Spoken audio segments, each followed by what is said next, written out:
Sugeng rawuh Kiai Marzuki Mustamar, monggo. Alhamdulillah. Ahlan sahlan. Monggo monggo.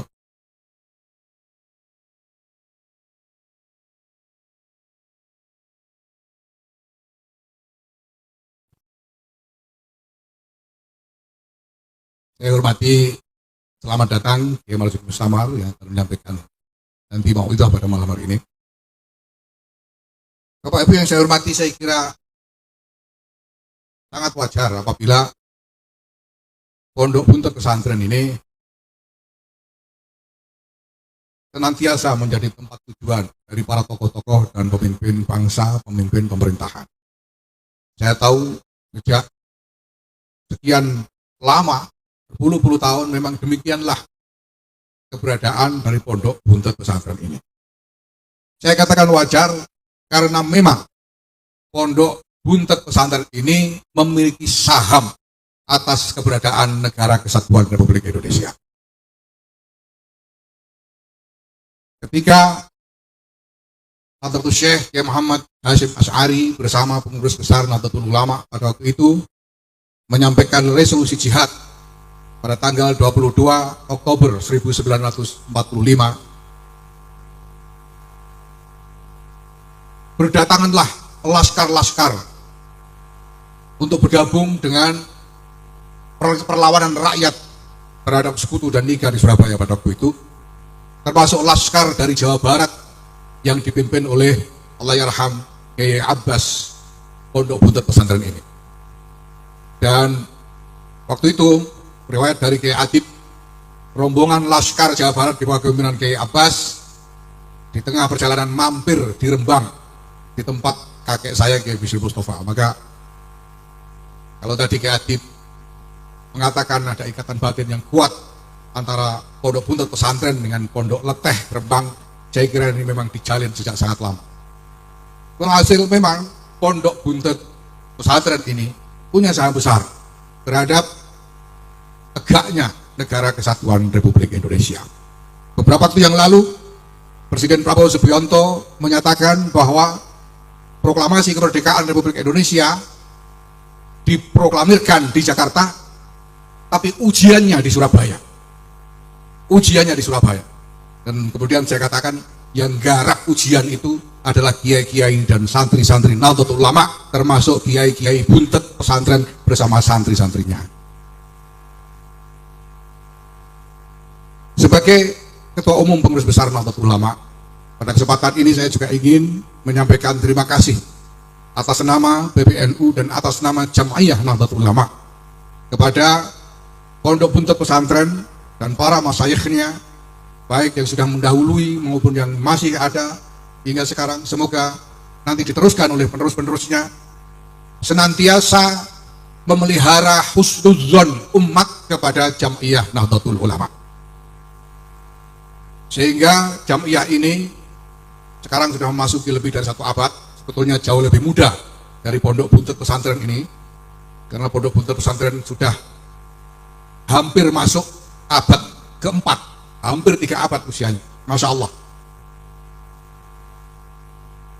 Dan bahwa Nahdlatul Ulama berkembang demikian besar, saya yakin bukan terutama oleh program-program atau kinerja dari organisasinya, tetapi yang paling utama adalah karena khidmah dari para ulama, para kiai-kiai di pondok-pondok pesantren yang terus tanpa kenal lelah, tadi disinggung juga oleh Ketua MPR, mengasuh, membina masyarakat yang memang merupakan bagian dari tabiatnya para ulama. Karena al-ulama itu yang duruna ilal ummah bi'ainir rahmah. Ulama memandang umat ini dengan pandangan kasih sayang. Dan fungsi itulah, wazifah yang dikerjakan, yang diteguhi oleh para kiai, para ulama itulah yang terus memelihara husnudzon dari umat kepada Nahdlatul Ulama hingga berkembang menjadi sedemikian besar. Saya sendiri mengatakan kepada teman-teman para fungsionaris, para kader NU bahwa berkembangnya NU menjadi begini besar ini sebetulnya tidak masuk akal.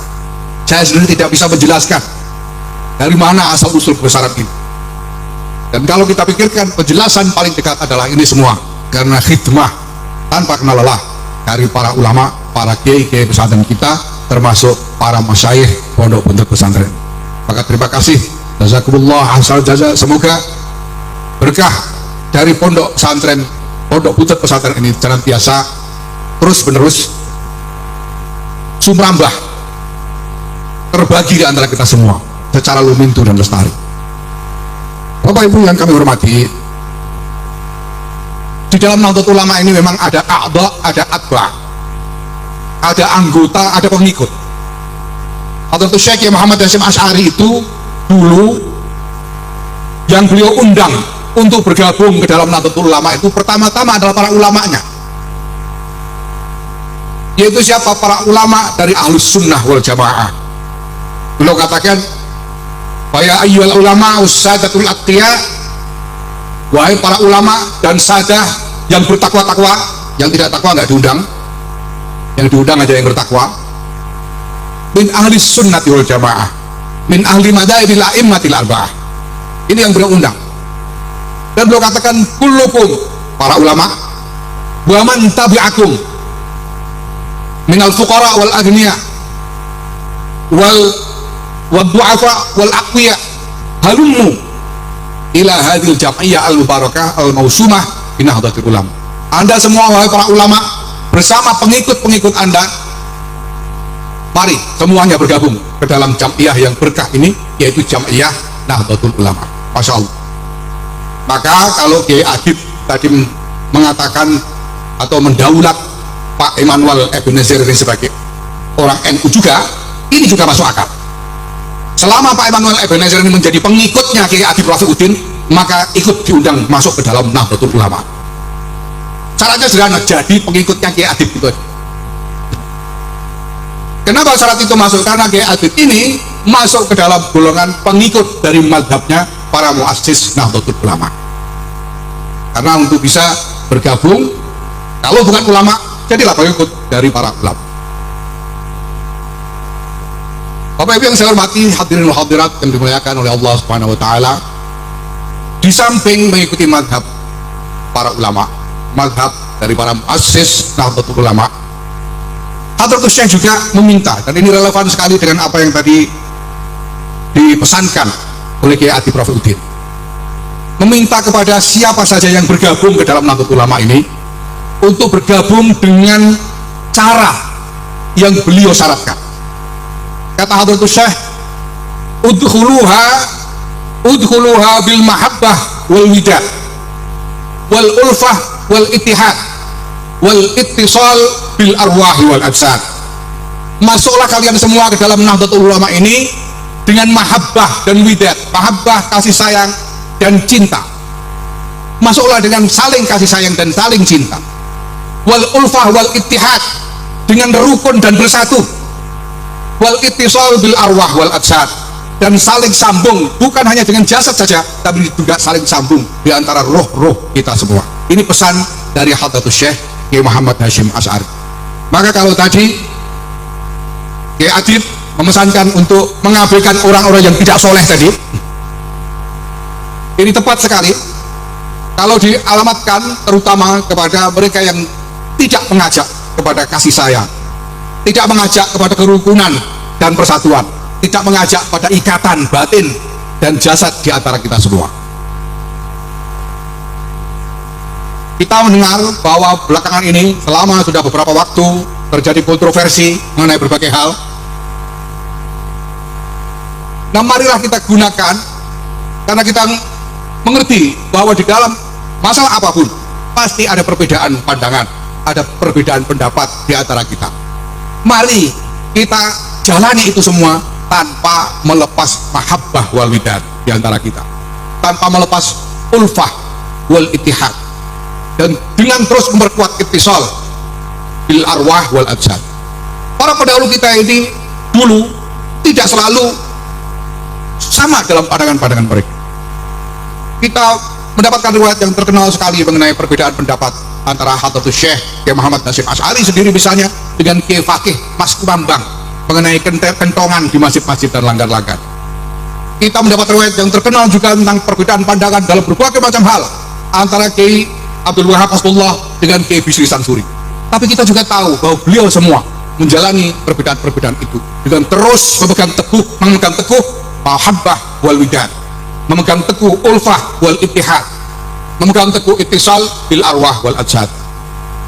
Maka kalaupun ingin bicara tentang ilmu yang menyangkut perbedaan pandangan, mari kita bicarakan tetap dengan ulfah di antara kita semua. Kita hindari cara-cara yang membuat kemarahan, yang membuat kejengkelan, apalagi kebencian di antara kita. Apalagi seperti yang dicontohkan Kiai Adib ini dengan mengolok-olok pihak yang lain. Yang ini sebetulnya qat'i, sudah difirmankan oleh Allah Subhanahu wa taala. Ya ayyuhalladzina amanu la yaskhar qaumun min qaumin asa ayyakunu khairum minhum wa la nisa'un min nisa'in asa ayyakunna khairum minhun. Maka saya bisa katakan barang siapa melakukan pecah belah, melakukan ujaran-ujaran yang memecah belah di antara kita semua, menyorongkan saling marah, saling jengkel di antara sesama, saya pastikan mereka bukan pengikut dari para ulama Nahdlatul Ulama. Ini mudah-mudahan gus-gus buntut ini hadir semua. Perbedaan pendapat tidak masalah, satu yang wajar ya, tapi semua harus tetap kita lakukan dengan menjaga persatuan dan kesatuan, apalagi persatuan dan kesatuan untuk negara kesatuan Republik Indonesia. Karena di antara mazhab para muassis adalah menjaga bahwa dalam keadaan apapun, di tengah gejolak apapun, di hadapan kesulitan yang bagaimanapun, negara kesatuan Republik Indonesia harus terus tegak berdiri. Ini adalah amanah dan wasiat dari para muassis kepada kita semua warga Nahdlatul Ulama. Bapak Ibu sekalian yang saya hormati, saya sangat bersyukur bahwa pada malam ini saya sudah pernah juga sebelumnya dulu, dan sekarang kembali saya dapat kesempatan untuk ikut tabarruk di dalam majelis yang mubarak ini. Mudah-mudahan dari majelis ini kita semua mendapatkan barokah yang agung dari Allah Subhanahu wa taala, diberikan kebaikan-kebaikan, baik kebaikan dalam urusan dunia kita, urusan agama kita, lebih-lebih lagi kesentosaan dan kebahagiaan nanti di yaumil akhirah, hingga berkumpul dengan para masyayikh pondok buntut pesantren ini, berkumpul dengan kasih kita semua Sayyidina wa Maulana Muhammad sallallahu alaihi wasallam. Bapak Ibu, para hadirin, para masyayikh yang saya hormati, saya kira demikian yang bisa saya sampaikan. Selamat kepada pondok buntut pesantren atas kejayaan yang tidak pernah luntur selama hampir 3 abad ini. Mudah-mudahan kejayaan ini dapat terus dipertahankan, dilangsungkan hingga yaumil akhir nanti. Amin. Wallahul muwaffiq ila aqwamit thoriq. Wassalamualaikum warahmatullahi wabarakatuh. Assalamualaikum warahmatullahi wabarakatuh. Kami ulangi, assalamualaikum warahmatullahi wabarakatuh. Bismillahirrahmanirrahim. Alhamdulillah wassyukrulillah wan ni'matu wal fadlu minallah. La haula wa la quwwata illa billah. Alaihi tawakkalna wa ilaihi anabna wa ilaihi masiruna. Allahumma salli wa sallim wa barik wa karrim wa syarrif wa majid wa tahannan ala sayyidina wa maulana Muhammad wa ala alihi wa ashabihi ajma'in, amma ba'd. Ayyuhal hafrul kiram, ittaqullaha haqqa tuqatih wa la tamutunna illa wa antum muslimun. Yang sangat kami muliakan Ketua PBNU Agus Kiai Haji Yahya Khalil Saquf, semoga sehat panjang umur berkah untuk kita semua, amin. Yang kami muliakan pejabat negara, Bapak Kiai Muzani, juga Bapak Kapolri, Bapak Listio Sigit dan seluruh rombongan, semoga Indonesia aman, sejahtera, dan semakin berkah, amin Allahumma amin. Di arwani amin, dan seluruh keluarga pengasuh keluarga dalam, matta'anallah bituli hayatikum wa nafa'ana bi'ulumikum wa afadhu alaina min barakati du'aikum, amin. Seluruh ketua dan pengurus NU Muslimat Ansor Fatayat, ada PMII juga yang kebetulan menantu sini katanya, baik wilayah cabang, ada beberapa ketua cabang Rawuh, MWC. Semoga Allah memudahkan perjuangan kita, hasil maqasidana maqasida ulama'ina maqasida jama'iyat di Nahdlatul Ulama, yakni himayatul aqidah, himayatul din, himayatil watan dan irsyadul ibad ila ma fihi ridallahu wa mahabbatuh.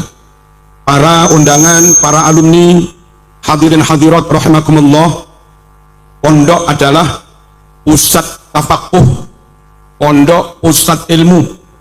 Kalau sekiranya anak kita kepingin mendapat ilmu yang benar sesuai dengan yang dituntunkan Rasulullah SAW, maka pilihannya adalah mondok di pondok salaf yang secara umum dalam naungan Nahdlatul Ulama.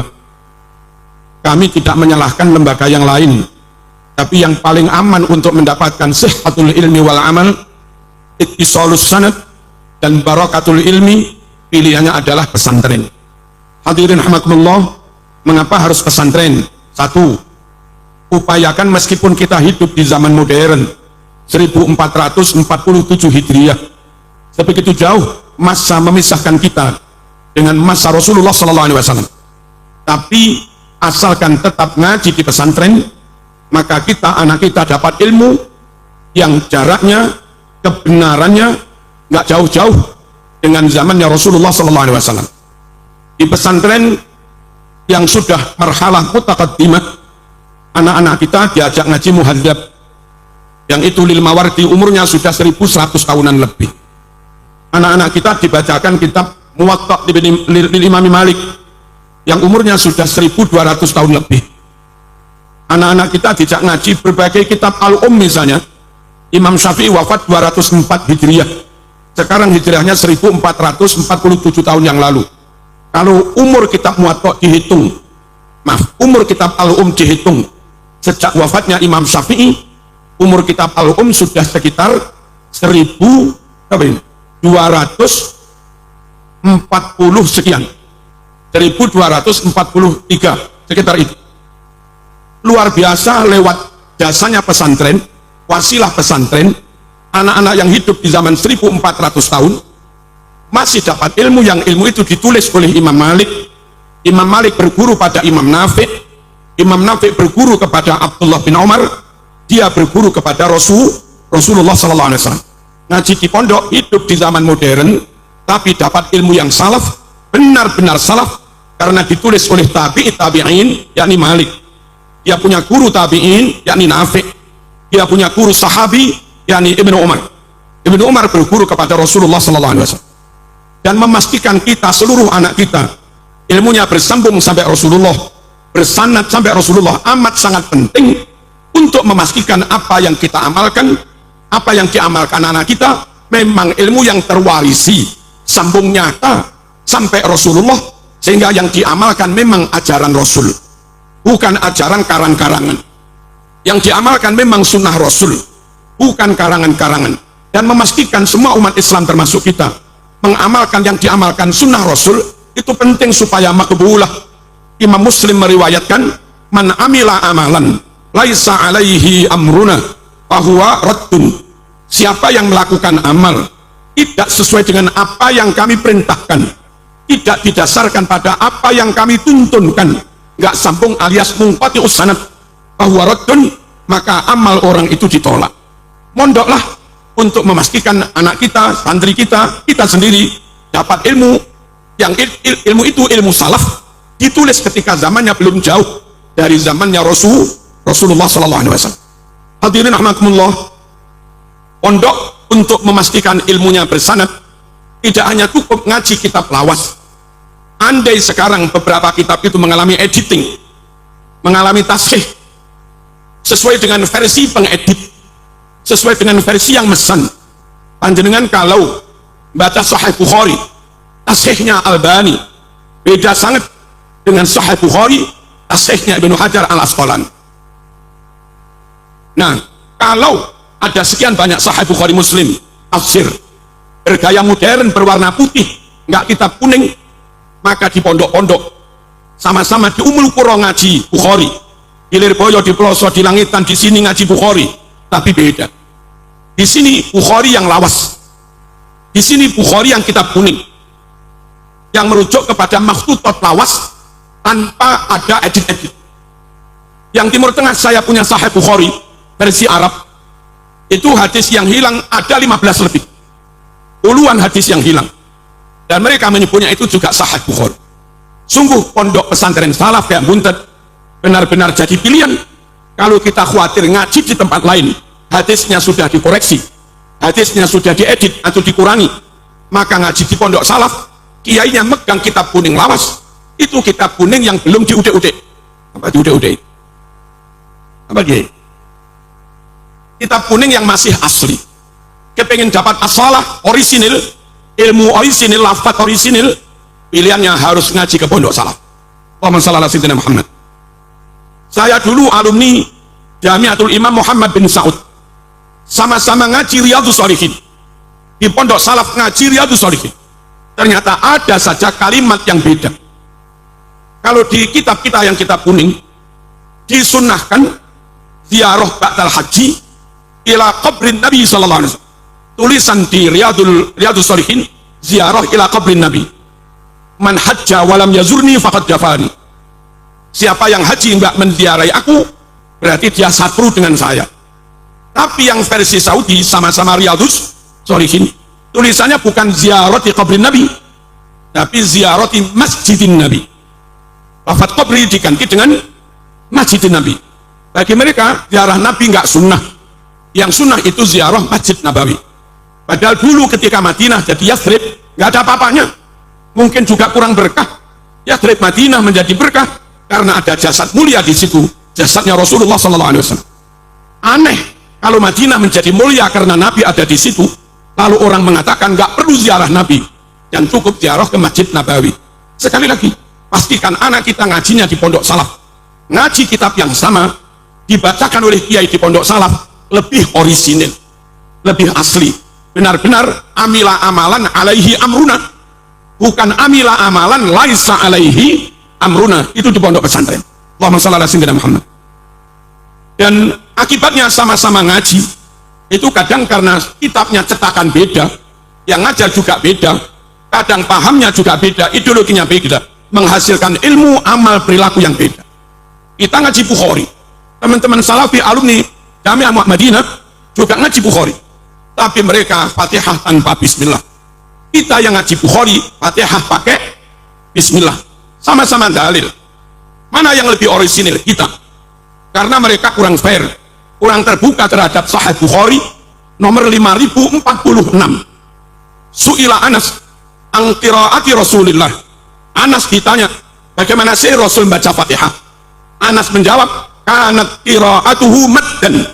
Bacaan Rasul itu per ayat panjang-panjang. Summa qara'a, lalu Rasul membaca bismillah. Itu Bukhari itu, pakai bismillah. Ngajinya sama, kitabnya sama.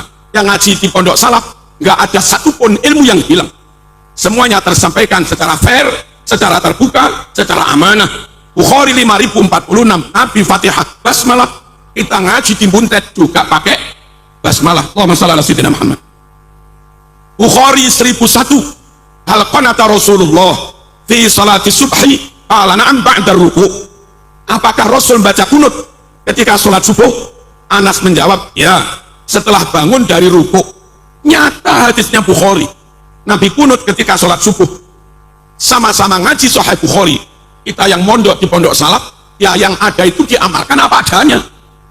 Nabi kunut, hadisnya Sahih Bukhari, ya kita kunut, nggak usah banyak-banyak mikir. Tapi mereka yang hasil ngaji di luar pondok salaf, tahu ada hadis kunut, muter-muter, yang akhirnya berkesimpulan nggak usah kunut. Allahumma shalli ala sayyidina Muhammad.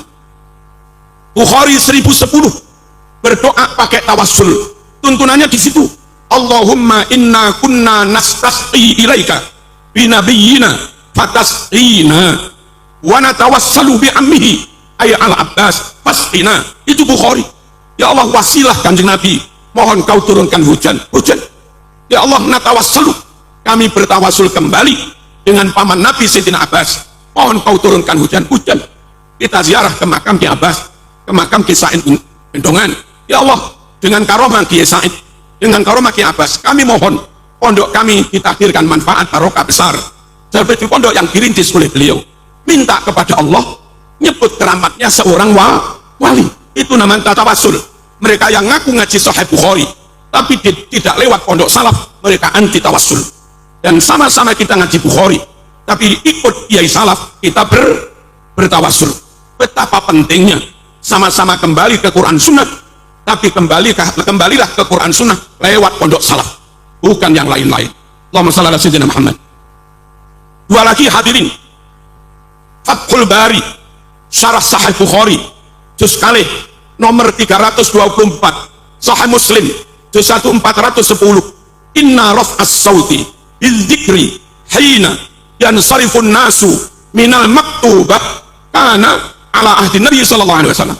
Sungguh berzikir dengan suara dikeraskan ba'da salat maktubah, namanya wiridan, tradisi itu sudah ada karena sejak zaman Rasulullah. Berarti berwirid sunnah, Rasul melakukan, sahabat melakukan. Hadisnya Bukhari Muslim, kurang apa? Barokah kita ngajinya Bukhari ke pondok salaf. Imam Bukhari meriwayatkan wirid dibaca keras, kiai kita menfatwakan wirid dibaca keras, kita pun mentradisikan wirid dibaca keras. Itu loh fadilahnya ikut pondok salaf, sama-sama punya semangat kembali kepada Quran Sunnah. Sementara mereka yang nggak pondok salaf, nggak mau wirid, membedahkan wirid dibaca keras, padahal hadisnya sama, beda guru. Ada pertanyaan, yang benar ikut Quran Sunnah apa ikut kiai? Yang benar ikut Quran Sunnah apa ikut kiai? Kalau you ikut kiai nggak ikut Quran Sunnah, kafir kamu. Kalau kamu ikut Quran Sunnah tanpa lewat kiai, jadi Wahabi. Yang benar yang mana? Yang benar ikut Quran Sunnah dengan dibimbing para kiai. Sama-sama mau ke Amerika, bawa Google Map, sama-sama ke New York, bawa peta, nggak ada yang bimbing, nggak ada yang jemput, nggak ada guide, bingung mas. Meskipun sudah berbekal tulisan petunjuk, tapi akan lebih mudah, ada peta, ada Google Map, ada yang jemput. Antisipasi kalau jalan ini ditutup, mapnya bingung. Tapi kalau ada yang jemput lewat sini mas, selesai. Jangan benturkan ikut kiai apa ikut Quran Sunnah. Yang benar kembali kepada Quran Sunnah dengan bimbingan para kiai yang ilmunya bersambung sampai Nabi. Kitab Bukhari, Muslim, Ihya, Muhadzab yang dipegang kiai itu sudah umur ratusan tahun, sudah ada maknanya. Makna didapat dari gurunya, bukti fisik konkret. Kalau ilmu kiai bukan ilmu ngarang, memaknai bukan memaknai ngarang, dia memaknai itu memang gurunya begitu. Gurunya juga itu loh pentingnya pondok di pondok salaf. Dan nyatanya nggak ada satu hadis pun yang dikurangi kalau kita mondok di pondok salaf. Kalau ngaji kepada golongan modern, kitabnya sama, tapi kadang isinya beda. Di kitab Rahmatul Ummah yang agak modern, itu membuang lafadz la yang itu konyol. Yang lawas, Rahmatul Ummah lawas, sama dengan yang di I'anah, di Qalyubi, wala yajuzu sorfuz zakati libina'i masjidin au madrasatin au ribatin au nahwiha. Ada kalimat la, tidak boleh mentasarufkan dana zakat untuk bangun masjid, madrasah, pondok dan yang semisalnya.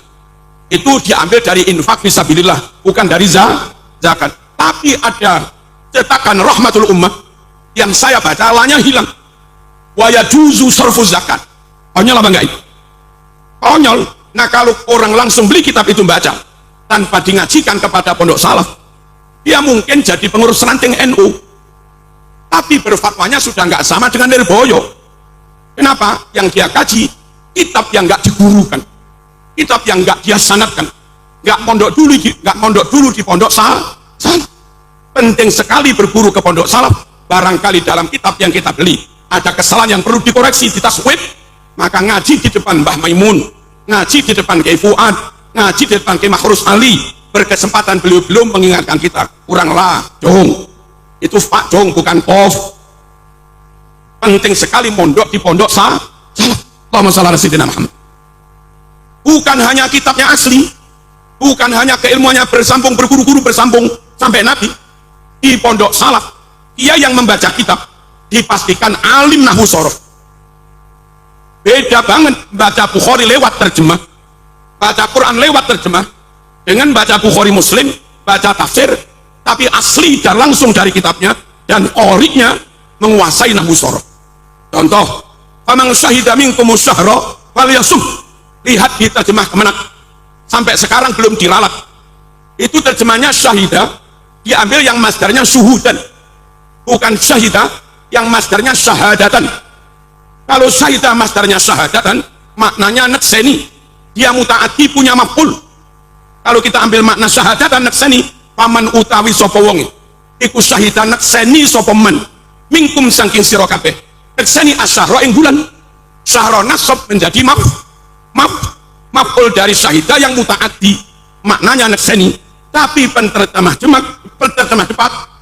depan memaknainya pakai masdar yang suhudan, maknanya hadir, tidak musafir. Hadir fil bait, siapa di antara kamu di bulan Ramadan hadir, maka wajib berpuasa. Kalau musafir tidak wajib. Nah, ini gara-gara nggak ngerti nahwu, orang nggak tahu salahnya. Salahnya di mana? Kalau di mana hadir syahidah, berarti dia lazim hadir gitu, dok, lazim nggak punya maf'ul. Kalau lazim nggak punya maf'ul, asyahra nasab jadi apa? Dibuang ya nggak mungkin wong Quran. Pastikan asyahra nasab itu jadi maf'ul. Kalau jadi maf'ul syahidah harus mutaati, jangan lazim. Kalau syahidah mutaati, maknanya nakseni syahadatan, jangan dimaknai hadir suhudan. Nah, sama-sama ngaji Quran, ngaji tafsir, kiai pondok yang detail nahwu sorotnya beda dengan syukur ngaji aja. Harus ke pondok salaf supaya anak kita dapat ilmu dari qari kitab yang memang mendalami nahwu sorot. Allahumma shalli ala sayyidina Muhammad. Contoh lagi, innallaha la yughayyiru ma biqaumin hatta yughayyiru gimana? Hatta yughayyiru ma bi anfusihim. Terjemah yang umum, sehingga mereka merubahnya dengan diri mereka sendiri. Halo. Kalau diterjemah merubahnya, Kiai, maka lafadznya bukan yughayyiru ma bi anfusihim. Harusnya lafadznya hatta yughayyiruhu bi anfusihim. Baru itu terjemahnya, sehingga mereka merubahnya oleh mereka sendiri. Tapi masalahnya ayat bukan yughayyiruhu. Ayat ini berbunyi yughayyiru ma bi anfusihim. Langkah membuat perubahan dalam Quran, versi Quran. Mereka nggak bisa merubah perilaku zahir sebelum mereka merubah sesuatu yang ada dalam jiwa mereka. Mental dirubah dulu. Kalau ingin ukhuwah, kedengkian, dendam hilangkan dulu. Kalau ingin bersatu, kesalahpahaman belum clear, kita bayun dulu. Dalam beres, merubah zahir itu gampang. Mereka nggak bisa merubah zahir sebelum mereka merubah sesuatu yang ada di dalam hati. Kalau orang pondok begitu, bangunlah jiwanya, baru bangunlah badannya. Ma bi anfusih. Nah, cuma wong yang nerjemah itu kurang ngerti nahwu sorot, tabrak saja sehingga mereka merubahnya. Ini loh, perlunya ngaji sama-sama ngaji tafsir. Pilihlah pondok salaf, bukan yang lain-lain. Kenapa harus pondok salaf? Kiainya bertanggung jawab dalam memilih makna karena ngerti nahwu sorot. Contoh lagi, kuda itu wajib zakat apa enggak? Dalilnya enggak ketemu, dalil nas. Tapi dalil nahwu sorot ada gitu. Unta wajib zakat, ada hadisnya, Bukhari. Kambing wajib zakat, ada hadisnya, Bukhari. Himar keledai enggak wajib zakat, ada hadisnya, Bukhari. Kuda ini enggak ada. Kuda yang enggak ada keterangan wajib zakat di Quran maupun hadis, itu ikut hukumnya unta, sapi, kambing wajib zakat. Atau ikut hukumnya keledai, himar, berarti enggak wajib zakat. Imam Syafi'i cara mendalil pakai dalalatul iktiram. Kuda khail itu di Quran penyebutannya atof dengan sapi, atof kepada unta, atau atof kepada himar. Kalau disebutkan atof kepada himar, hukumnya sama dengan linier dengan hukumnya himar. Kalau di Quran menyebut kuda atof kepada unta, maka hukum zakatnya setingkat dengan hukumnya unta. Ternyata di Quran penyebutan kuda itu atof dengan himar. Wal khayla wal bighara wal hamira litarkabuha wa zina wa yakhluqu ma la ta'lamun. Kuda, keledai, himar. Quran menyebut berjajar. Kalau disebut berjajar, wajib semua, nggak wajib ya nggak wajib semua. Wong atof. Atof itu hukumnya mesti sejajar. Lah himar menurut Nabi hasil hadis Bukhari nggak wajib zakat. Maka wal khayla, kuda juga nggak wajib zakat. Ini kalau orang nggak ngerti nahwu sorot, ya. Lu, ini panjangkan jenggot ini wajib apa nggak wajib? Kalau wajib, ya arwani dosa karena nggak manjangkan jenggot. Tapi kalau manjangkan jenggot juga dosa. Istrinya sedih, punya marah. Enaknya panjang apa enggak? Kalau kembali kepada dalilnya juga perintah panjangkan jenggot. Tapi kalau kembali kepada ilmu termasuk nahwu sorof, baru kita paham ini nggak wajib dipanjang. Kenapa? Perintahnya atof, yai akul liha wa qassus syawarib. Panjangkan jenggot, potong kumis, itu pakai atof. Akul liha wa qassus syawarib. Karena atof, sekiranya ini wajib, ini wajib. Sekiranya ini sunnah, ini sunnah. Di Sahih Muslim, di Ihya disebut potong kumis itu hanya sunnah, nggak sampai wajib. Nabi pun menyebutnya fitrah, belum tentu yang dimaksud sunnah, mandubah, syar'inya belum tentu. Mana hadisnya? Al fitratu khamsun, kesunatan dalam bersih-bersih itu ada 5. Qalmul adfar, potong kuku, ya, wanatful ibti, mencabut rambut ketiak, wasiwak, siwakan, ada yang wajib, ini nggak ada. Qassus syarib, potong kumis, nggak wajib, ini sunnah. Dan yang terakhir wahal kul'anah, nggak usah dimana yang terakhir. Allahumma shalli ala sayyidina Muhammad. Sorry, Nabi menyebut ini qassus syawarib, itu minal fitrah, bukan minal wajibat, sunnah. Kalau menurut Nabi potong kumis sunnah, nggak sampai wajib, maka atofnya akuliha juga tidak wajib. Lagi pula kalau melihat kronologi hadis, itu bukan perintah mutlak, tapi perintah muqayyad, perintah dalam rangka. Dalam Bukhari Nabi menyebutnya khaliful Yahud, ada riwayat khaliful musyrikin. You harus tampil beda dengan orang Yahudi, you harus tampil beda dengan orang musyrik. Saat itu orang Yahudi panjangkan kumis, potong jenggot, supaya muslim beda, panjang jenggot, potong kumis. Lah sekarang panjang kumis, potong jenggot sudah tidak lagi menjadi ciri khas Yahudi. Salman Rushdie berjenggot, Albert Einstein berjenggot, George Soros, ahli moneter dunia juga berjenggot, dan para rabi berjenggot. Nah kalau kita sekarang berjenggot, itu semangat beda dengan Yahudi apa malah sama? Paham ya? Padahal perintahnya suruh beda. Khaliful musyrikin, khaliful Yahud. Ini loh pentingnya harus pondok di pondok salaf. Dan sekiranya enggak keburu nikah, pondok yang lama meskipun sudah taman aliyah, masih ada ngaji kitab kita, kurang mateng gitu loh. Nah kadang kita ini masih taman aliyah sudah disuruh pulang nikah, ya ilmunya ya gitu-gitu aja wong, hanya dikit. Allahumma shalli ala sayyidina Muhammad. Orang yang tidak sholat, orang yang menyatakan iman iqrar syahadat tapi belum melaksanakan kewajiban sholat zakat, itu dosa besar apa murtad? Dosa besar apa kafir?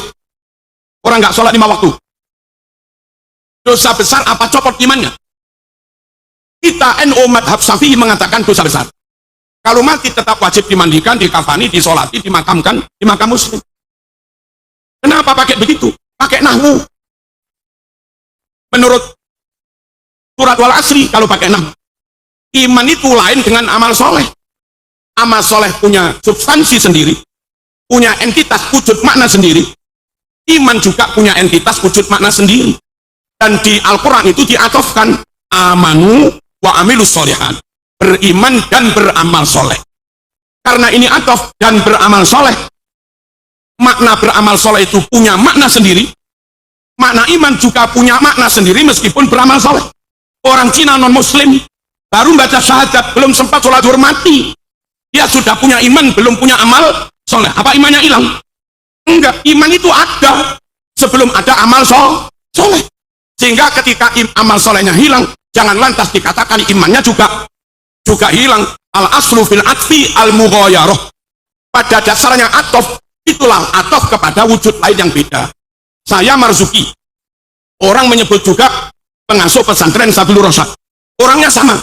Itu kalau membuat bahasa jangan pakai atof, tapi pakai badal alias mudir, sahib ma'had Sabilur Rasyad Marzuki, ya, pengasuh pondok pesantren Sabilur Rasyad yakni Marzuki sudah hadir. Jangan pakai uang. Marzuki dan pengasuh Sabilur Rasyad hadir. Salah pakai dan. Emangnya orangnya 2. Kalau atof harus 2 wujud, ini ada, ini ada. Nah di Quran iman diatofkan, amal soleh diatofkan kepada iman. Amanu wa amilus sholihat. Sehingga logikanya iman punya wujud makna sendiri, amal soleh juga punya wujud makna sendiri. Andai ada orang nakal belum beramal soleh, tidak otomatis substansi imannya hilang. Makanya kita NU nggak kakukat. Orang abangan masih seneng horeg, ya diharamkan idaknya unsur mengganggu, menyakiti, mudarat pada orang lain tetap kita haramkan. Tapi mereka muslim, kalau kita nggak pandai-pandai ngomong mereka, bisa-bisa utul di ngomong gereja, malah parah. Nggak ada kiai pondok salaf yang kaku, nggak ada kiai pondok salaf yang ekstrim, nggak ada, yang radikal nggak ada, karena punya beda banget. Allahumma shalli ala sayyidina Muhammad. Hadirin rahimakumullah, wamsahu bi ru'usikum. Usap bi itu maknanya, kalau dimaknai kelawan kacau. Saat yang ngusap kepala, wamsahu bi ru'usikum, ngusap kelawan sirah sira kabeh. Padahal prakteknya ngusap sirah kelawan tangan, bukan ngusap tembok kelawan sirah. Itu kalau orang memaknai apa adanya, wudhu setelah basuh tangan, saat yang ngusap kepala dia begini, ngusap tembok dengan kepala dia. Wamsahu, dia nggak tahu bahwa di antara makna bi itu ada yang maknanya min tabaid bil basta'in. Dengan bi buatlah makna isti'anah kelawan. Wa'ati, dengan bi maknailah muta'ati takdiyah. Awad, dengan bi buatlah makna iwat. Istaritu hada bihada, ditukar iwat. Al-siqi, dengan bi makna ketemu. Marartu bi Zaidin, bukan maknanya jalan bersama Zaid, tapi ketika jalan berpapasan ketemu dengan Zaid. Al-siqi wa mithlama, ada bi maknanya ma'a, wasabbih bihamdi rabbika, maknanya bertasbihlah seraya muji Tuhan, bukan bertasbih dengan memuji Tuhan. Wa mithlama wa min, ada bi maknanya min sebagian, ada di Quran, ada. Aina yasrabu bihal muqarrabun, di surga ada pengawan sumber mata air, yasrabu kang podo nginum biha sebagian dari pengawan itu, bi maknanya sebagian. Sopo sing nginum sebagian pengawan surga? Al-muqarrabun, para ahli surga yang memang dekat Allah. Bi ini kalau dimaknai semua konyol. Di surga ada ain, ada sumber mata air pengawan, semuanya diminum sampai kering habis oleh ahli surga, yang nggak mungkin. Dimaknai dengan minum dengan pengawan, minum itu dengan gelas, bukan dengan pengawan. Di sini nggak bisa dimaknai dengan yasrobu biha, yang sangat rasional, nyata. Di sini dimaknai sebagian. Di surga ada pengawan, yang mana ahli surga minum sebagian dari pengawan itu. Nah, kalau bihabi maknanya sebagian, wamsahu bi maknanya juga sebagian, usap sebagian dari kepala. Makanya di Sahih Muslim, famasaha binasiyatihi, Nabi ketika wudhu ngusap ubun-ubunnya, nggak harus semua. Di pondok lah, nggak hanya dapat riwayat yang didapat anakmu di pondok, hadis yang lafadznya sambung sampai Nabi. Kiainya megang kitab kuning lawas, dijamin nggak ada editing, nggak ada revisi, asli orisinil, dikori dibaca oleh kiai yang alim namusoro, yang itu memungkinkan nggak salah paham. Andai nggak mondok di pondok salaf, ya jadinya sudah nggak karuan. Contoh lagi, waqatilul musyrikina kafatan kama yuqatilunakum kafah. Teman-teman radikal, orang Chinese sudah damai dengan kita, siap hidup berdampingan satu bangsa, satu negara, masih mereka sweeping, masih mereka rampas, alasannya kafir, halal darahnya. Mereka dulu menyerang kita, dalilnya waqatilul musyrikin, perangi orang-orang musyrik semuanya, karena mereka telah memerangi kita semuanya tuh. Nah, mereka salah, fi'ilnya pakai yuqatiluna mudhari'. Lah kok dimaknai telah, kayak mati aja. Itu bukan qatalukum, tapi pakai yuqatilunakum, perangi orang musyrik, karena sekarang mereka menyerang kita. Itu memang wajib kita hadapi. Hanya selisih qatalu sama yuqatiluna.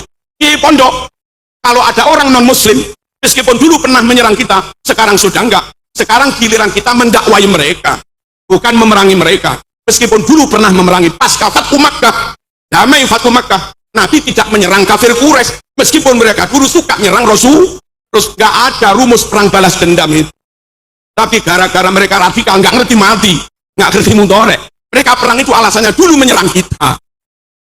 Makanya wajib pondok di pondok salaf, biar nggak gampang salah paham. Allahumma shalli ala sayyidina Muhammad. Hadirin, begitu kalau kiai pondok salaf ngerti, begitu efisien Quran dalam menggunakan bahasa. Walladzina jahadu fina lanahdiyannahum subulana. Allah berjanji kepada mereka yang jahadu akan memberi jalan petunjuk yang benar. Lanahdiyannahum subulana. Allah pakai fi'il madhi, nggak pakai masdar. Apa? Supaya dengan madhi jahadu itu bisa mengcover 3 masdar sekaligus. Jahada yujahidu, kalau masdarnya mujahadatan, itu bersungguh-sungguh optimal usaha ikhtiar batin. Tahajud, tirakat, doa, sholawat 1000 kali, berlapar-lapar, poso putih, itu namanya jahadu yang masdarnya mujahadatan. Tapi masdar jahadu juga jihadan. Jahada yujahidu mujahadatan wa jihadan. Jahada yang masdarnya jihadan, usaha maksimal secara fisik, namanya jihad, berjuang, berperang. Jahadu yang masdarnya pakai isim masdar, ijtihadan. Ijtihad itu mengoptimalkan potensi pikir. Mikir tenanan, belajar tenanan, ngaji tenanan, menyimpulkan tenanan, analisa sungguh-sungguh. Itu ijtihad, mujtahid. Nah, orang yang tiga-tiganya dilakukan semua, jahadu mujahadatan, iya. Jahadu jihadan, iya. Jahadu ijtihadan juga iya. Kepada mereka lah Allah berjanji lanahdiyannahum subulana. Poso top, tahajud top, tapi nggak gelem apalan alfiyah, nggak gelem mutolaah, nggak gelem murojaah, ijtihadnya kurang. Ya sulitlah lanahdiyannahum subulana. Top hafalannya, catat ke sana kemari, beli kitab 5 lemari, tapi nggak pernah tahajud, nggak pernah tirakat, nggak pernah doa, nggak ada mujahadah. Ya sulit lah mas. Lanahdiyannahum subulana. Ininya top, rohaninya top, tapi fisiknya lemah, nggak mampu melakukan jihadan. Ngaji 1 jam ngantuk, nutrisi kurang, kan? Diundang ke Cirebon nggak berangkat, ngeluh. Secara fisik nggak mampu jihadan. Yang nggak terjadi yang namanya lanahdiyannahum subulana. Quran luar biasa. Kapan dipakai madhi, kapan dipakai masdarnya, kapan dipakai mudoreknya. Dan orang pondok ngerti begini. Sampean kalau nggak pernah di pondok, nggak dapat ilmu kayak begini-begini. Allahumma shalli ala sayyidina Muhammad. Dua lagi contoh, biar warak sampean. Biar yakin kepada pondok. Kenapa saya kemana-mana mengkampanyekan pondok? Karena pondok lagi didiskreditkan. Bahkan ada keluarga kiai yang mungkin jenengan sudah ini berspeak up, teriak di medsos ini, pondok nggak perlu. Sungguh pendidikan pondok nggak relevan dengan kebutuhan negara. Ada tak? Ada nggak? Belum lagi kadang yang melakukan pencabulan bukan kiai. Kadang hanya ada bimbel di Kalbar, bimbel. Bukan kiai, bukan pondok. Sesekali sebelum pelajaran ada doa. Gurunya di bimbel itu melakukan pencabulan. Pemberitanya pondok yang kena, pengasuh pesantren pencabulan. Mereka masif menyerang pondok. Masif memojokkan pondok. Maka jangan salahkan Marzuki kampanye untuk pondok. Dan memang nyatanya begitu. Kalaupun ada yang nyimpang, punten nggak pernah nyimpang, kedongan nggak pernah nyimpang, pendakerem nggak pernah nyimpang.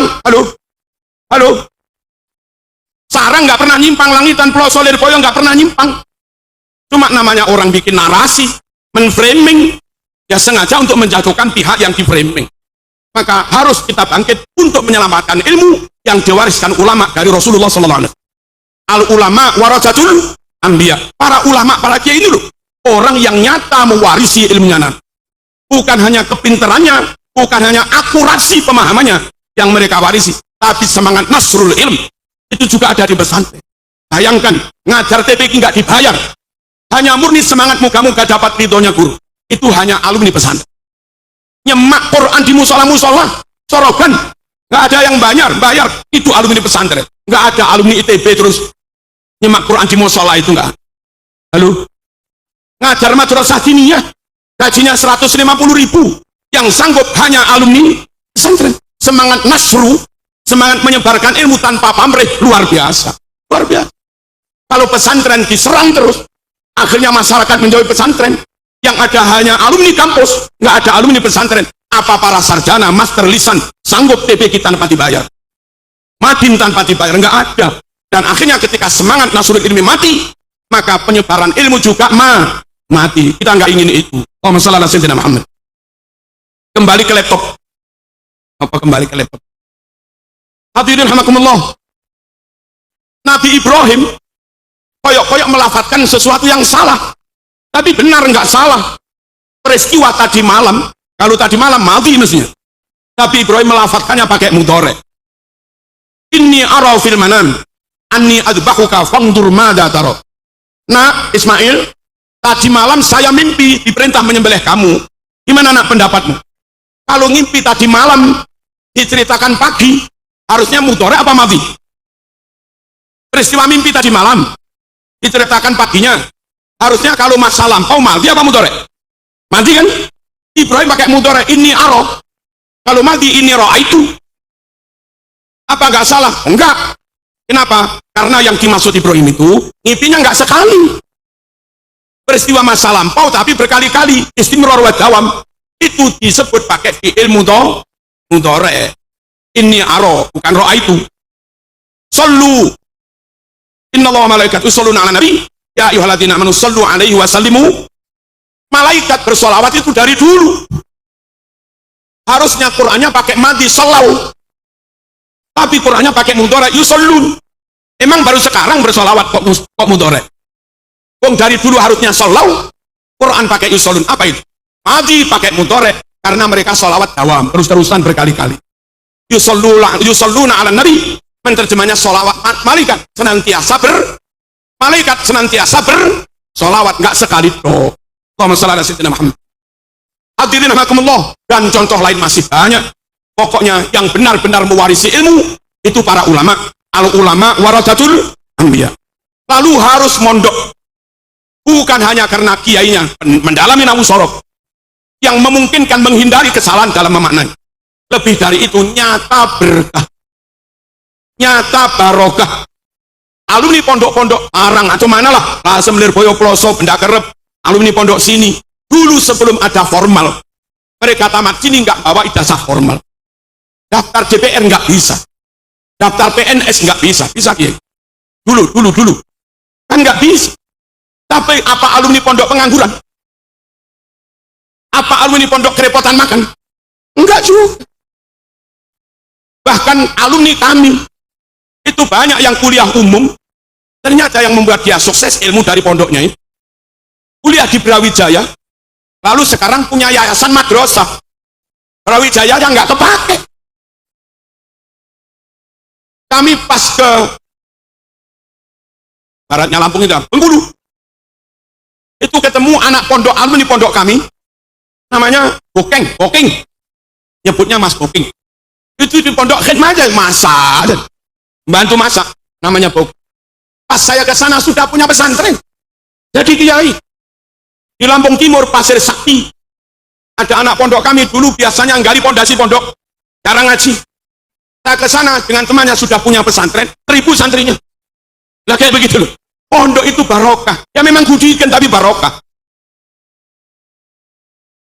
Dan nyata, Allahumma shalli ala Muhammad. Saya ini full dapat barokah ya lantaran kiai pondok. Saya alhamdulillah kiai. Dulu dipaksa Kiai Mas Duki Mahfud menghafal Quran semalam 1 juz. Dan itu bisa. Kami setoran alfiyah semalam 50, itu bisa. Kami suruh hafal Hizib Nawawi sekali baca lagi. Hizib Nasor sekali baca, suruh hafal. Gak masuk akal, tapi bisa. Dan sampai sekarang saya tetap mengamalkan Nasor Nawawi, Khofi Bahar, Hizib Bertak Macan, itu dari Mama Krus Ali. Dulu mengijazahnya di Makrus, hanya membaca sekali tok. Gak boleh diulang, gak boleh direkam, gak boleh ditulis. Alhamdulillah karena dapat barokah. Sekali beliau membaca, kami ngacung, coba saya kiai, pas bener. Akhirnya diberikan ke saya. Pokoknya harus mondok, ada barokah. Pemainnya dipek mantu, masya Allah. Tambah top barokah ini. Perkara ada sisi kelemahan-kelemahan, monggo kita pikir bareng-bareng bersama perintah juga boleh pemerintah. Bagaimana? Karena SPP-nya murah, kalau makan 3 kali berstandar gizi, apalagi berstandar MBG, ya Kiai Arwani bangkrut. Ya Kiai, kita SPP mahal, kasihan umat, nggak mampu. Maka ayo DPR mikir, berapa Kiai? Idealnya sekali makan 10.000. Kalau 3 kali makan 30.000. Berarti uang makan minimal 900.000. Anak-anak bayarnya berapa Kiai? 300. Nah, pemerintah nomboi yang 600. Gitu loh. Jangan malah ngeritik. Opo budikan tapi nggak nyumbang. Kalau ngeritik kok saya juga bisa. Terus jangan dihilangkan pesantren. Kalau pesantren hilang, you nggak bisa bikin pendidikan yang semurah dan semutu pesantren. Sekarang ada sekolah rakyat apa ya apa? Itu teman-teman ngitung untuk sekian mungkin 1000 santri lah. Itu anggarannya 1 bulan sekian miliar, banyak sekali. Yang itu andai untuk pondok salaf dana segitu cukup setahun. Ya gitu. Iya, monggo dibikin sekolah rakyat. Tapi kalau sekolah rakyat per anak per tahun dapat sekian ratus juta, kok pesantren itu disubsidi per anak 5 juta gitu itu. Masya Allah. Allahumma shalli ala sayyidina Muhammad. Ayo semuanya bertanggung jawab jaga pesantren, melestarikan pesantren. Negara ini merdeka oleh kiai dan para santri. Pahlawan perjuangan tentara rakyat atau apa dulu belum ada. Yang ada Hizbullah, yang ada Sabilillah, dan yang lain-lain. Mereka tentara santri bersama kiai. Gak ada perang, ya mereka ngaji. Sesekali latihan. Mereka yang berjuang melawan penjajah Belanda, mengusir Belanda sampai Indonesia merdeka. Tapi nasibnya nasib pesantren. Begitu besar jasanya untuk negeri ini. Sekarang alumni pesantren yang salah murni, boro-boro daftar dosen, daftar modin itu lo nggak bisa. Sekedar hanya daftar, apa itu yang kemenak paling rendah itu apa? Enggak, yang ikut memberi penjelasan. Penyuluh, alumni pondok salaf, ijazahnya dipakai daftar penyuluh itu lo enggak lah. Pada negeri ini dulu merdeka oleh kaum pesantren gitu. Andai masih ada yang pejabat Jakarta tadi, itu pengen matur, pondok enggak minta banyak-banyak. Akui keberadaannya. Pondok sah, ijazahnya sah, gurunya juga sah. Perkara alumni pondok yang Taman Alfiah Maknun belum ngerti tentang teknologi, terima dulu karena dia psikisnya baik, fisiknya juga baik, ininya pinter ngapal Alfiah, terima dulu, baru ada pelatihan tentang per-HP-an, teknologi, setengah tahun kan bisa juga. Nah masalahnya memang sengaja di portal, supaya anak pondok nggak bisa masuk. Nyatanya sekolah umum pun setelah diterima di BUMN, nggak bisa langsung kerja kok, masih ada pelatihan. Apa salahnya alumni sini, Pondok Ploso, Lirboyo, Diniyah Murni, diterima, tapi nanti ikut pelatihan. Alumni pondok yang IQ-nya 130 ke atas, hafid Quran, hafal Alfiah Maknun, harusnya bisa masuk ke dokteran. Nah gimana nggak punya latar belakang sains matematik? Terima ujiannya di bulan Januari. Nanti Februari pengumuman, ada waktu Februari sampai Agustus. Diberi matrikulasi 7 bulan. Pemadatan materi matematika, bahasa Inggris, IPA, 7 bulan selesai, siap ikut perkuliahan. Perkaranya itu bukan begitu, memang nggak mau, dan sengaja ditutup, sehingga kita kaum pesantren kalau ingin masuk ke dokteran susahnya bukan main. Satu sisi anak dia harus ngaji, di sisi lain karena pengen ke dokteran harus hafalan ini bahasa Inggris matematika, bebannya tambah. Kasihan. Andai ada peraturan dari negara pesantren boleh daftar ke dokteran, tenang aja kita ngaji, kita kuning Alfiah segala macamnya, nanti tes ya tes, setelah keterima ikut matrikulasi pemadatan materi 7 bulan selesai. Dan di luar negeri begitu. Allahumma shalli ala sayyidina Muhammad. Alumni pondok Indonesia keterima di Al-Azhar, kedokteran boleh, tapi ikut matrikulasi. Ayolah Indonesia, bapak-bapak tadi semoga mendengar. Ya, tolong pesantren jangan diserang, jangan dipojokkan. Malah yang kurang mestinya dibantu, dasarnya sudah besar. Dan pesantren itu nggak pernah ikut penataran Pancasila P4. Negara nggak usah keluar dana biaya banyak untuk penataran P4. Untuk nasionalisme, otomatis kalau alumni salaf, mesti NKRI, harga mati, tidak bisa tidak. Kenapa yang begini-begini enggak? Harusnya negara itu punya utang besar loh kepada pesantren. Kalau pesantren ngamuk, wes gak usah Pancasila. 30.000 pesantren, jutaan santri sakwal ini anti NKRI semua, buyar. Perkara negara ini tetap kokoh kedaulatannya NKRI-nya. Ya karena ribuan kiai, ribuan pesantren, semuanya NKRI harga mati, tapi nggak pernah dapat apa. Kalau mereka apel upacara setahun sekali 2 kali, kaum pesantren, kaum santri apel Pancasila setiap malam Jumat. Setiap malam Jumat itu apel kesetiaan Pancasila. Mereka tahlilan, kenduren, dikiran. Yang dibaca pertama dikir la ilaha illallah, itu sila pertama, ketuhanan yang maha esa. Mereka duduk rapi, berbaju yang baik, tertib, adab, itu sila kedua, yang adil dan beradab. Acara kenduri, tetangga diundang semua, non muslim juga diundang kalau mau. kalau nggak mau diberi berkat. Nggak beda-bedakan suku agama, itu sila ketiga persatuan Indonesia. Acara mau dimulai, kiainya yang sepuh sama ustadz yang muda musyawarah, yang kiai yang jauh, nah sama imami tahlilnya nak, anaknya, buatan kiai kami masih muda nggak adab kalau imam, dengan mawon kiai, kiainya bilang aku lorong tuh, sampean yang imami, ya pun, tapi nanti mbah yai memimpin doa, ya salaman, pakai musyawarah, tidak otoriter, tidak sakar BDW, itu kebijaksanaan permusyawaratan perwakilan sila keempat. Selesai acara doa, yang baca rawon satu piring, yang tidur rawon satu piring, dan seri yang jaga nggak ikut baca yo rawon satu piring, imamnya rawon satu piring, nggak dibeda-bedakan. Nanti pulang dibawain berkat satu-satu, nggak pernah ditanya, yuk tadi baca apa enggak? Kalau nggak baca nggak dapat, nggak ditanya mau baca mau enggak ya dapat semua. Itu loh keadilan sosial bagi seluruh jamaah Kenduren. Kurang apa kaum pesantren setianya pada NKRI, setiap malam Jumat apel Pancasila, tapi nasib ya nasib. Kami mohon negara mengakui keberadaan pesantren, ijazah pesantren diakui, daftar PNS bisa, daftar BUMN juga bisa. Lalu kalau mereka yang ada di sekolah formal, gurunya bisa lulus P3K, yang bertahun-tahun ngabdi di pesantren harusnya punya kesempatan yang sama untuk bisa lulus P3K, biar nasibnya akan naik dikit lah. Kalau mereka yang ngajar di sekolah formal bisa sertifikasi, harusnya yang ngajar di pondok Mahat Ali, Mar'ala Awal, Ula, Taniyah juga bisa berproses dapat sertifikasi. Itu loh maunya kami begitu. Ojo wis gak nyumbang, ngeritik ojo. Yang terakhir hadirin rahmatullah, pondok itu menjadi luar biasa karena merakyat. Di mana ada pondok didirikan, masyarakatnya dapat berkah, dapat rezeki. Tadi saya masuk di sini, ya, gara-gara haul ini, berapa ratus orang malam ini guyang-guyu dapat rezeki. Ada yang jualan cilok, ya jualan macam-macam. Di mana ada pesantren, di situ ekonomi menggeliat. Pesantren salaf dulu untuk dakwah, nggak ada niatan kiai nawa itu membuat pesantren sebagai jaring untuk mendapatkan dana, tidak. Saya bikin pesantren, yang jualan nasi tetangga boleh, bosnya punya jualan nasi boleh, tetangga boleh. Kita buat pesantren, baksonya, ciloknya, warungnya, tetangga boleh, kami juga boleh.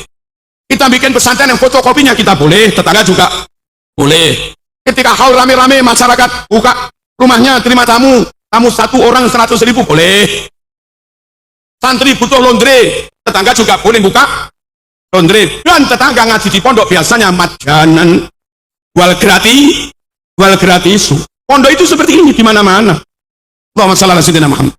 Terus kurang apa manfaat dan berkahnya pondok? Kok masih diserang-serang? Ayo, dapat ilmu yang benar harus lewat pondok. Pengen dapat ilmu bersanad sampai Nabi harus lewat pondok. Dapat ilmu yang barokah harus lewat pondok. Dan yang gak kalah penting, kiai punya jaringan. Dan dengan pondok di sini bu, anaknya pinter, hafidhoh, hafal Quran, ranking 1, kepingin dapat menantu. Matur aja pada Ki Arwani. Ya, kiai anak kami sudah umur 21, 22 tamat, selesai hafal Quran. Barangkali ada kiai nyari telepon, ketemu teleponnya Marzuki. Halo kiai, ini ada anak cantik begini, coba kirim fotonya, tag, tak tunjukin anak saya cocok. Oke. Itu kalau nggak lewat jaringan pesantren sulit, sama nyari-nyari alamat saya sendiri juga sulit. Tapi barokahnya mondok di sini, kiai punya nomor HP saya atau panitia punya nomor HP saya, segera bro. Sekali lagi, ayo tetap bersama kiai, ayo tetap bersama pesantren, selamat akhirat, berkah dunia. Penutup, sabda Rasulullah sallallahu alaihi wasallam, sayati ala ummati zaman yafiru fihi nas minal ulama wal fuqaha. Kelak di akhir zaman, umatku yang harusnya manut kiai malah menjauh dari kiai. Gara-gara menjauh dari kiai, Allah beri 3 musibah, 3 bala. Pertama, yarfa'ullahul barakah min kasbihim. Kerja nggak barokah lagi. Ya sekarang ini. Dulu guru MI dengan gaji 200.000, anaknya kuliah, punya rumah, nggak banyak utang, dan bisa haji juga. Dulu guru kimia gaji 50.000, anaknya sukses, keluarganya sakinah, kadang bisa haji. Sekarang orang tuanya PNS, lulus sertifikasi, P3K, bukan lagi 200.000, 8 juta setiap bulan. Cerai. Kata Kemenak, daftar di hakim pengadilan agama. Sekarang ini setelah ada sertifikasi P3K, gaji naik, angka gugatan perceraian juga naik. Gimana wong duit banyak malah nggak sakinah? Apa itu? Tanda keberkahan dicabut. Anak berani pada orang tua, padahal dibiayai banyak, berkah dicabut. Yang kedua, yusallitullah alaihim sultanan dhaliman. Gara-gara nggak manut kiai umat ini, Allah memberi penguasa pemimpin yang zalim. Tidak sedikit kampung santri lurahnya nggak sholat. Tidak sedikit desa daerah santri Islam NU pemimpinnya Wahabi. Bahkan punya pemimpin non Muslim. Kok bisa karena nggak manut kiai. Halo, ada begitu? Ada. Yang paling bahaya, yakhrujuna minad dunya bighairi iman. Orang awam seperti kita nggak ikut kiai, bisa-bisa mati kafir tanpa membawa iman. Yakhrujuna minad dunya bighairi. Kok bisa? Sekarang aliran banyak, dan beberapa aliran itu sesatnya sampai murtad kufur. Ada aliran mengatakan haji cukup di Indramayu, ya kufur. Dulu ada aliran haji cukup di Sulawesi, di gunung apa, kufur, nabrak Quran ijma. Ada aliran haji cukup di Jember dulu itu tawafnya, kufur. Dan wakilah perlu ditabayin lagi, katanya cukup di Tahrim haji itu. Kalau iya ya kufur, karena menentang nasul Quran, menentang sesuatu yang mujma' alaih, qat'i. Nah orang awam ikut saja kan nggak tahu kan, gara-gara nggak ikut ulama, katut aliran sesat sampai kafir pun nggak tahu. Nabi membahasakannya mati tanpa membawa iman. Jangan jauh-jauh dari pondok, jangan jauh-jauh dari kiai. Apa-apa bertanyalah pada kiai, ngaji kepada kiai. Allahumma shalli ala sayyidina Muhammad. Ada golongan yang anggap anjing halal, ada kiai. Ada golongan yang mengatakan sholat nggak perlu 3, 4, 5 kali, cukup 3 kali. Ada. Namanya Islam Watu Telu. Ada apa enggak? Ada. Di Sragen ada aliran sakti.